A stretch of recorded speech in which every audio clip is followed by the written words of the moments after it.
Welcome back to my YouTube channel. My name is Ebony Bowler, where we talk business, faith, and finances. Today, we're going to talk about business credit, how to establish business credit for the first time. I'm going to be reading from an article also, and I'm going to put that in the descriptions box, but I'm also going to be sharing some personal experiences that will help you. My husband and I, we have two businesses that are successful. Both of them are debt-free. We don't have any investors, never had any. And when we started out, it was really hard because we had to grassroots everything. But one of the major things that helped one of our businesses, our auto detailing and power washing business, was business credit. So let's get into some of these tips. And so first thing first, and I am going to be looking at my notes here.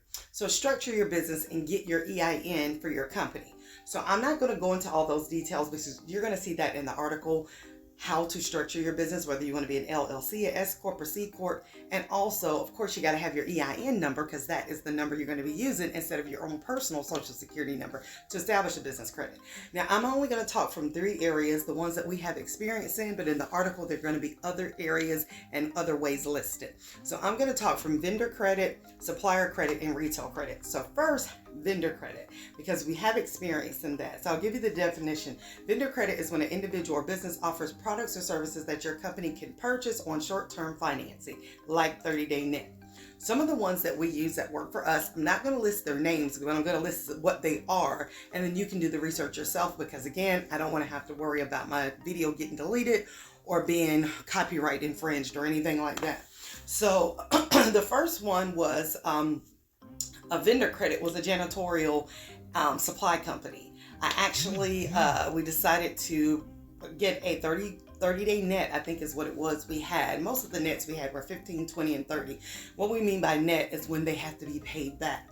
But that janitorial material supply company was great. They sent us a catalog, we ordered through it, they gave us a credit limit. I think our first credit limit was only $50, and then we grew from there as they seen that we would be able to pay it back. Next was an auto parts retailer. We also got things from them as a vendor credit, where we would go in and get parts and things like that for one of our vehicles, which was our van that we used to auto detail in. And we wouldn't always have to pay the money up front. We'd do a 15-day net, and then we could pay it in 15 days, or sometimes it would be a 20-day net. Also, hardware retailer. They were ingenious.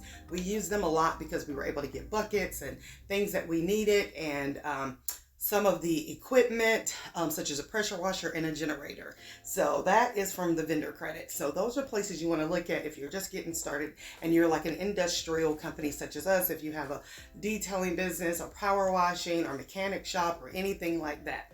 Number 2, supplier credit. Let me give you the definition for that, and then I'll tell you who we use.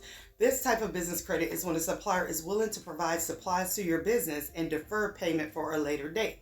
All right, so this is absolutely great. One of the suppliers that we use was a pet removal, hair pet removal company. It was always hard to get pet hair out of people's cars. We would spend an hour, 2 hours just getting the pet hair out because it was just that bad. So we found a supplier that would give us credit, supplier credit, where we were able to actually get some of their pet hair removal products and utilize them before actually having to pay them. And then they also allowed us to resell them retail as well.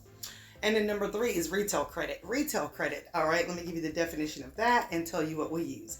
Retail credit, many small and major brand retailers offer store credit cards for businesses. All right, so we didn't have a lot of this, but one of the ones that we did decide to work with was a gas card. Especially if you have fleets or vehicles, you're definitely going to need to be able to get gas. And also we have to put gas in our little small gas tanks that we use for our pressure washer and our generator, because we had to hook up other things. So I hope this helped you out. But with business credit, when we started out, we first paid out $3,000 for this business credit program. And I'm not going to say it wasn't worth it, but it would have been better if we had have just done the research or had someone like us, a YouTube channel, to help us out to save us money from doing that.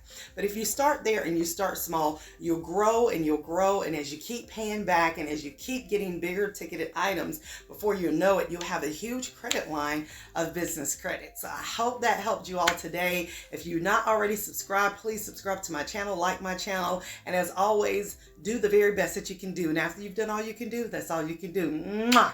Thank you to my subscribers. Bye.